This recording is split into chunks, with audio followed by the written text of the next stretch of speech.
The air crackled with tension inside the press briefing room. Cameras flashed, pens scratched against notepads, and the steady hum of whispered conversations filled the space. At the center of it all stood Caroline Levitt, young, fierce, and completely unshaken.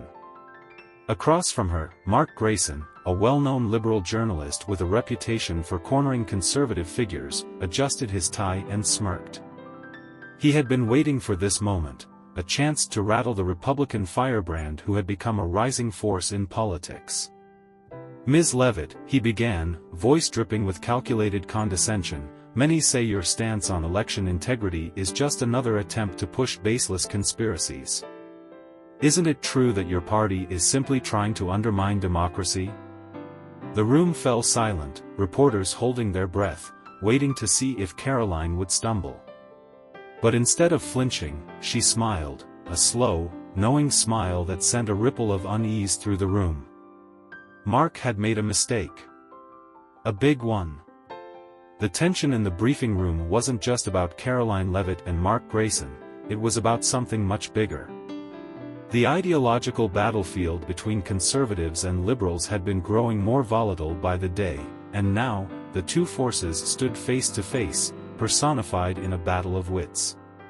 For years, figures like Mark Grayson had thrived in an environment where the mainstream media dictated the narrative. Every press conference, every article, every news segment carried a distinct undertone, a push toward progressive ideals that dismissed or outright ridiculed conservative perspectives. Policies rooted in individual responsibility, limited government, and traditional values were framed as archaic, even dangerous. Those who dared to challenge the liberal orthodoxy were labeled as extremists, conspiracy theorists, or worse. Caroline Levitt represented everything the establishment feared, a young, articulate, and unapologetic conservative who refused to cower under media pressure. She didn't just parrot talking points, she wielded facts like weapons, countering every accusation with sharp precision.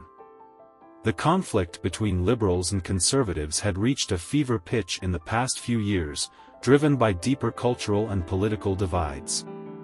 While the left championed progressive policies, expanding government control, social justice activism, and aggressive climate regulations, conservatives pushed back, arguing for economic freedom, personal responsibility, and a return to constitutional principles.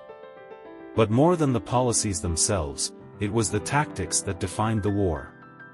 Liberals dominated universities, Hollywood, and corporate boardrooms, shaping public perception and canceling those who stepped out of line.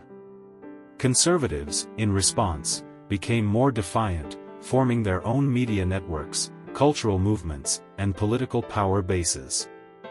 Mark believed Caroline was just another player in the right-wing machine, a mouthpiece for the old guard of conservatism dressed up in a younger, more media-savvy package. He had seen others crumble under the weight of relentless media scrutiny. He was certain she would be no different. But he underestimated her. Caroline had spent years navigating the treacherous waters of political combat. She had faced relentless attacks, been mocked in headlines, and dismissed by the so-called experts. Yet, here she stood, completely unfazed. She understood the game better than Mark did.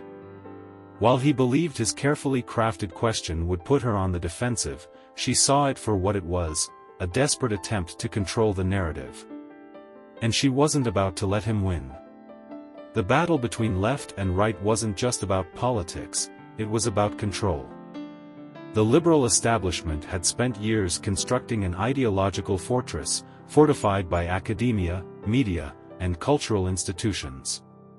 Every major corporation had adopted its language, every late-night show mocked conservative values, and every major news outlet parroted the same carefully curated talking points. To dissent was to be ostracized. To question the narrative was to be silenced. Mark Grayson had built his career within that fortress. He thrived on exposing conservatives as outdated, uninformed, or radical. His method was simple: frame the question in a way that made resistance look like an admission of guilt. If the subject defended themselves, they were defensive. If they didn't, they were guilty by omission. It was a game of optics, and he had played it well, until now. Caroline Levitt understood this game better than most. She had watched as strong conservative voices were torn apart by loaded questions, selective editing, and media-driven outrage. But she had also learned from their mistakes. She knew that Mark's real weapon wasn't his question, but the assumption that she would play by his rules. And she had no intention of doing that. Mark's strategy was to force her into a corner, to make her the face of what the media had labeled as election denial. The left had mastered this tactic, taking complex issues, distilling them into oversimplified accusations, and then demanding a black or white answer. But Caroline wasn't just another conservative spokesperson repeating party lines. She knew the facts, the statistics, and the hypocrisy behind the left's sudden obsession with protecting democracy. For years, Democrats had questioned election results when it suited them. They had spent 4 years pushing conspiracy theories about foreign interference, casting doubt on the legitimacy of the previous administration. They had called elections stolen, resisted certification, and even attempted to overturn results through legal maneuvers. But when conservatives raised similar concerns, they were smeared as threats to democracy itself. The hypocrisy was blatant, but the media refused to acknowledge it. Mark expected Caroline to stumble, to fumble for words, or to react emotionally. Instead, she remained composed, waiting for the perfect moment to strike. The fight wasn't just about one press conference, it was about exposing the double standards that had protected the liberal elite for far too long. And now, it was her turn to go on the offensive. The room pulsed with anticipation. Every journalist in the briefing room could sense it. This wasn't going to be another routine exchange between the press and a Republican spokesperson. This was something different. Caroline Levitt wasn't backing down, and Mark Grayson, for all his media training and well-rehearsed smugness, had just walked into a trap he didn't even know was there. For years, liberal journalists had operated under a simple assumption: conservatives were always on the defensive.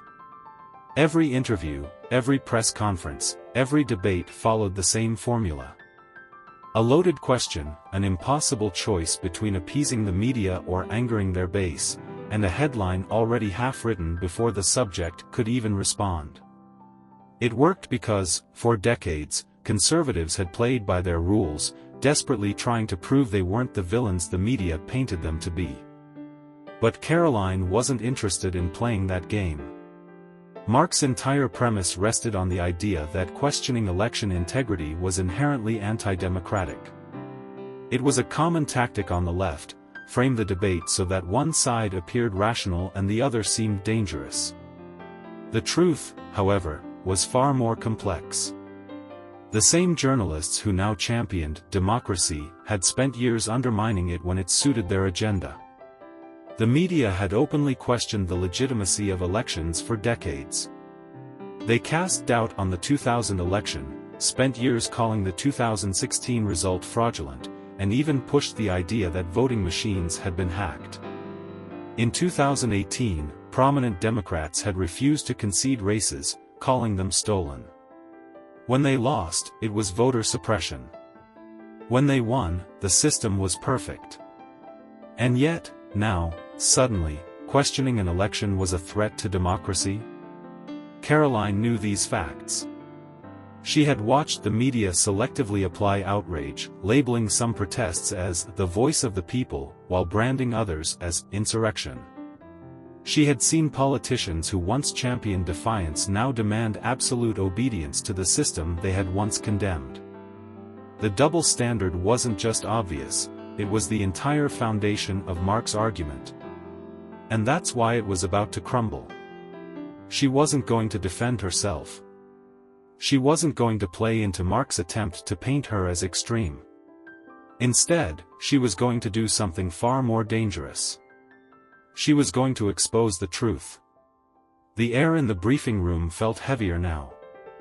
Mark Grayson still believed he controlled the narrative, but Caroline Levitt had already shifted the battleground beneath his feet. She didn't flinch. She didn't scramble to justify herself. Instead, she met the challenge with a quiet confidence that sent an undeniable message: she wasn't there to apologize or cower. She was there to dismantle the hypocrisy, brick by brick. The media had spent years dictating who was allowed to question election results and who wasn't. When Democrats objected to certification in 2000, 2004, and 2016, they were lauded as defenders of democracy. When Hillary Clinton spent years insisting the election had been stolen from her, she was given sympathetic interviews and book deals. Stacey Abrams lost her race in Georgia and was practically canonized by the press for refusing to concede. But the moment conservatives raised concerns about rushed changes to voting laws, mass mail-in ballots, or irregularities that even state officials struggled to explain, the conversation changed. Suddenly, questioning the system wasn't patriotic. It was treason. It wasn't activism. It was an attack on democracy itself. Caroline knew the facts. She had them ready, not as a defense, but as an indictment of the very people who sat in that room pretending to be impartial. She laid it all out, methodically, precisely. She reminded them of the breathless media coverage that insisted Russia had hacked the 2016 election. She recalled the Democratic lawmakers who objected to Trump's victory, some even refusing to attend his inauguration. She pointed to the months of violent protests that followed, where left-wing activists burned cities and stormed government buildings, all while being excused as righteous anger. Then, she turned it back on them. If questioning an election made someone a threat to democracy, then why were those same journalists who called her a dangerous extremist the ones who had spent years questioning election results themselves? If objecting to a certification was an attack on the Constitution, then why did multiple Democrats do the exact same thing with full media support? Mark Grayson had expected her to shrink under pressure. Instead, he watched as she methodically unraveled the hypocrisy of the very institution he represented. The question had been a trap, but it wasn't Caroline who was caught in it. It was him. Silence filled the room as the weight of her response settled over the press corps. There were no quick comebacks, no snide remarks. Because deep down, they all knew she was right. And for the first time in a long time, the media found itself on the defensive. The silence in the briefing room was deafening. A moment earlier, Mark Grayson had stood poised, confident that his question would do what it always did: frame the conservative as the problem, push them onto the defensive, and allow the media to seize control of the narrative. But now, that control had slipped from his grasp. Caroline Levitt had turned his attack into a devastating counterstrike, exposing the very hypocrisy that the media had carefully concealed for years. The reporters in the room weren't just listening, they were processing, recalibrating, realizing that the old tactics weren't working anymore. Mark had built his career on using these press conferences as weapons. He was an expert in the art of public takedowns, constructing his questions in a way that made his opponents look evasive or extreme. But Caroline hadn't taken the bait. She hadn't stumbled, hedged, or played defense. She had gone straight for the heart of the liberal media's deception, wielding undeniable facts with a precision that left no room for the usual spin. The entire premise of the left's argument was now under scrutiny. If questioning election results was an attack on democracy, then why had Democrats done it in every election they lost? If objecting to certification was sedition, then why had the media applauded when Democratic lawmakers did the same thing in 2016? If refusing to concede made someone an extremist, then why had Stacey Abrams been elevated as a hero for doing exactly that in Georgia? The reporters sitting in that room weren't used to conservatives fighting back like this. They were accustomed to weak, apologetic responses, defensive scrambling that allowed them to steer the conversation. But Caroline wasn't scrambling. She was in complete control. Mark struggled to hide his frustration. His plan had been simple: corner her, paint her as a radical, and let the headlines write themselves. But now, there was no clear way to spin the moment in his favor. The cameras were rolling, and millions of Americans watching at home had just witnessed what happened when the media's double standards were exposed in real time. Caroline didn't need to gloat. She didn't need to celebrate her victory. The silence in the room was proof enough that she had won this round. Mark shifted uncomfortably in his chair, flipping through his notes as if searching for a way to regain control. But deep down, he knew, this wasn't just a bad moment for him. It was a shift in the game itself. And Caroline Levitt had just rewritten the rules. The weight of Caroline Levitt's words still hung in the air, suffocating the once dominant arrogance of the press corps. Mark Grayson, the seasoned liberal journalist who had built his reputation tearing down conservatives, was now visibly uneasy. The cameras were rolling, his every movement broadcast to millions, and he knew there was no easy escape. But Mark wasn't just a reporter, he was a political operative in disguise. He had spent years navigating high-stakes media battles, and if there was one thing he had mastered, it was the art of diversion. If he couldn't win the argument, he could at least muddy the waters. He leaned back in his chair, forced a smirk, and began flipping through his notes as if unfazed. The trick was simple: make it seem as though Caroline's response had been irrelevant, an empty rant designed to distract from the real issue. It was the oldest move in the book: ignore the substance, pretend she hadn't answered, and steer the conversation back into territory where the media had control. Across the room, another reporter, one of Mark's ideological allies, sensed the opportunity and jumped in before Caroline could press her advantage further. The new question was predictable, calculated, and designed to shift the focus. "Ms. Levitt, isn't your rhetoric just another example of the dangerous disinformation that is dividing this country?" Ah, there it was. The favorite buzzword of the modern left: disinformation. A term so vague yet powerful that it allowed journalists to dismiss anything that didn't fit their narrative. It wasn't about proving someone wrong anymore, it was about branding them as untrustworthy, tainted, a source of lies that should be ignored. The press had used this tactic mercilessly over the years.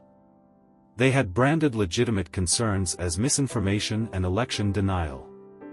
They had blacklisted discussions about crime rates, border security, and inflation by labeling them as right-wing fearmongering. They had even suppressed entire news stories, stories that were later proven true, under the guise of fighting dangerous narratives. But Caroline had been expecting this. She knew how the game worked, and she had come prepared. She took a deliberate step forward, her voice steady and unwavering. She didn't lash out, didn't react emotionally. Instead, she turned their own tactic against them. Who, exactly, gets to decide what is and isn't disinformation? She asked, her gaze locked onto the reporter. Because just a few years ago, the media told us the Hunter Biden laptop story was Russian disinformation, until it wasn't. They told us questioning lockdowns and school closures was conspiracy nonsense, until they admitted the damage those policies caused. They mocked anyone who suggested that inflation was going to skyrocket, until it did. The room tensed again. The press had expected Caroline to deny or deflect. Instead, she had thrown their entire disinformation narrative back in their faces. "If you're looking for people responsible for dividing this country with false information," she continued, "maybe you should start by looking in a mirror." And just like that, the temperature in the room dropped again. Caroline hadn't just exposed the media's double standards, she had exposed their credibility crisis. Mark Grayson clenched his jaw. This wasn't how it was supposed to go. Caroline wasn't supposed to win. But she wasn't done yet. The briefing room was now a battlefield littered with shattered narratives and wounded egos. Caroline Levitt had not only neutralized Mark Grayson's attack but had turned the entire press corps' weaponized language against them. The usual tactics, loaded questions, condescending smirks, and media-sanctioned outrage, had failed spectacularly. And yet, instead of conceding, the journalists in the room doubled down. Mark was still fuming, but he wasn't alone. Another reporter, emboldened by the desperate need to regain control of the moment, took up the charge. This time, the attack was more personal. "Ms. Levitt, isn't it true that far-right figures like yourself thrive on playing the victim? You claim conservatives are being silenced, yet here you are, speaking freely in front of the nation." It was a sneering accusation, designed to reframe reality itself. The media suppression of dissenting voices was well documented. Conservatives had been banned from social media platforms, censored in newsrooms, and labeled extremists for expressing opinions that had been mainstream just a decade ago. But now, they wanted to pretend none of that had ever happened. Caroline didn't hesitate. "I'm speaking freely, yes. But only because I refuse to be silenced. That doesn't mean you and your colleagues haven't tried." A ripple of tension spread through the room. She had struck a nerve. If conservative voices weren't being silenced, why did social media companies actively suppress news stories that were politically inconvenient for the left? Why were doctors banned from discussing alternative COVID treatments? Why were parents labeled domestic terrorists simply for showing up at school board meetings? Why does the mainstream media insist on calling anyone who disagrees with them far-right or dangerous? No one dared to answer. Because there was no good answer. The press had spent years gaslighting the public, pretending that censorship wasn't real, that conservatives were just imagining things. But Americans weren't stupid. They had seen it with their own eyes: accounts suspended, articles disappeared, viewpoints erased under the guise of fact-checking. Caroline had flipped the script once again. The media's attempt to dismiss conservative censorship as a myth had collapsed under the weight of undeniable truth. Mark shifted uncomfortably in his seat, his mind racing for an escape. The plan had been simple: paint Caroline as an extremist, force her into a defensive position, and let the headlines write themselves. But now? Now, he was on the defensive. And Caroline wasn't finished. The energy in the briefing room had shifted entirely. Where once the press had been in command, steering the conversation with smug certainty, now they sat frozen in place, watching as Caroline Levitt dismantled their carefully constructed narrative piece by piece. Mark Grayson clenched his jaw. He could feel the weight of the cameras on him, capturing his discomfort, his hesitation, his failure. This was supposed to be his moment, the viral takedown that would solidify his reputation as the journalist who had exposed the extremism of the new conservative movement. Instead, it was Caroline who was seizing the moment, making a mockery of the very system that had propped up figures like him for years. The problem wasn't just that she was right. The problem was that millions of Americans watching at home already knew she was right. They had seen how the press worked. They had watched as so-called fact-checkers operated with blatant bias, twisting words and cherry-picking data to serve the liberal agenda. They had witnessed the selective outrage, the media's willingness to cover for leftist politicians while ruthlessly attacking anyone who dared to challenge their grip on power. And now, in real time, they were watching Caroline expose it all. A younger reporter, clearly rattled, attempted to intervene, grasping for a new angle to take her down. "But Ms. Levitt," she interjected, her voice slightly shaky, "don't you think questioning institutions like the media, the government, and the justice system fuels dangerous anti-democratic sentiments? Shouldn't we be encouraging trust in these institutions rather than undermining them?"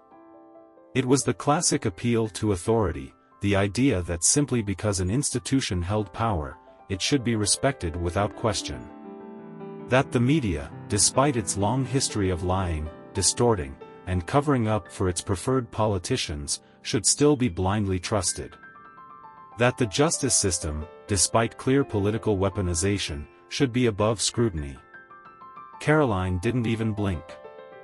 "Trust isn't something you demand," she said, her tone firm but measured. "It's something you earn." And over the past decade, institutions like the media, big tech, and the justice system have done everything in their power to lose the public's trust. The reporters bristled. They weren't used to being put on trial. "You demand we trust the media, after they spent years spreading false stories, censoring opposing views, and selectively covering scandals to protect their political allies?" She gestured toward the cameras, as if speaking directly to the millions of Americans watching at home. "You demand we trust the justice system, when we've seen peaceful pro-life protesters thrown in jail while left-wing rioters walk free? When parents speaking at school board meetings are labeled threats, but actual criminals are released back onto the streets with no bail? When investigations are launched based on political convenience rather than actual justice?" No one spoke. Because everyone in that room knew she was telling the truth. Mark Grayson's face had gone pale. He had entered this room expecting to put Caroline on trial, to make her a symbol of the right-wing's supposed descent into dangerous extremism. Instead, he had become the symbol of everything wrong with the modern media, dishonest, manipulative, and deeply threatened by a conservative who refused to bow. Caroline took a breath, scanning the room, allowing the silence to linger. The old playbook was failing. The people were waking up. And for the first time in years, the media had no idea what to do about it. The press briefing room had transformed into something unrecognizable, a place where, for once, the media weren't the ones dictating the terms. Caroline Levitt stood firm, her presence commanding, while the journalists who had gathered to take her down were now struggling to maintain even the illusion of control. Mark Grayson knew this feeling well. He had seen politicians fumble under pressure, watched them sweat and stammer when confronted with tough questions. But this was different. This wasn't a seasoned politician trying to dodge accountability.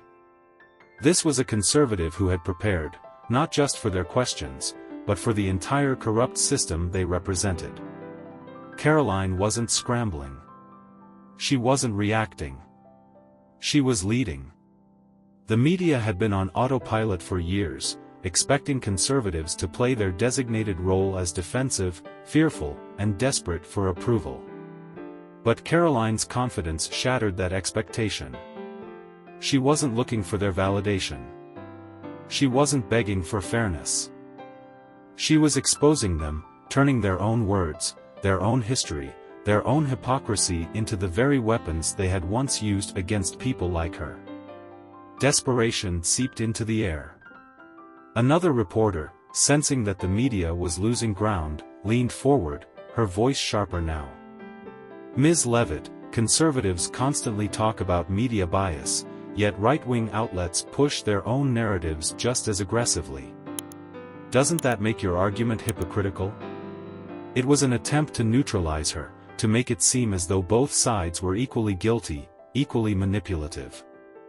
It was the last refuge of a media that had been caught in its own game, claiming that bias wasn't the problem, that conservatives were just mad they weren't the ones in charge.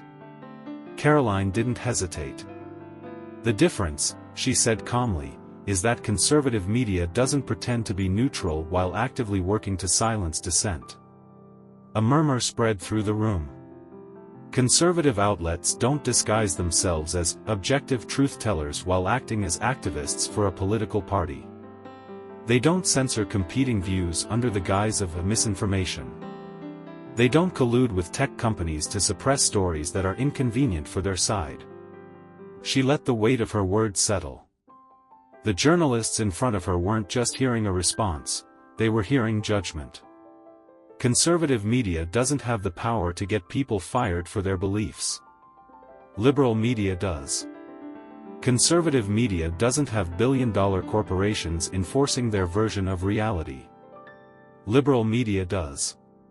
So no, it's not the same.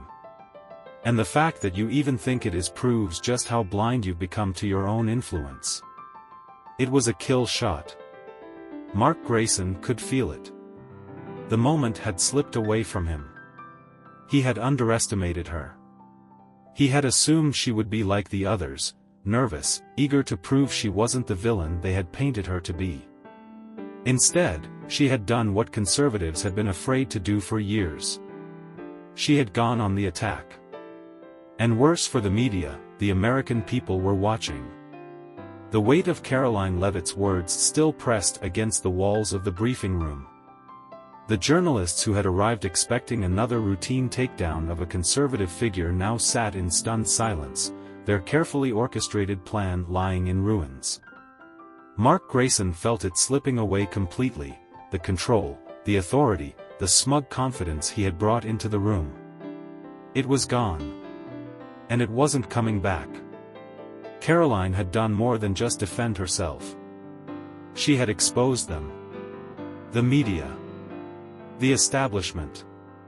The entire corrupt infrastructure that had spent years manipulating narratives, silencing dissent, and gaslighting the public into believing only one version of reality.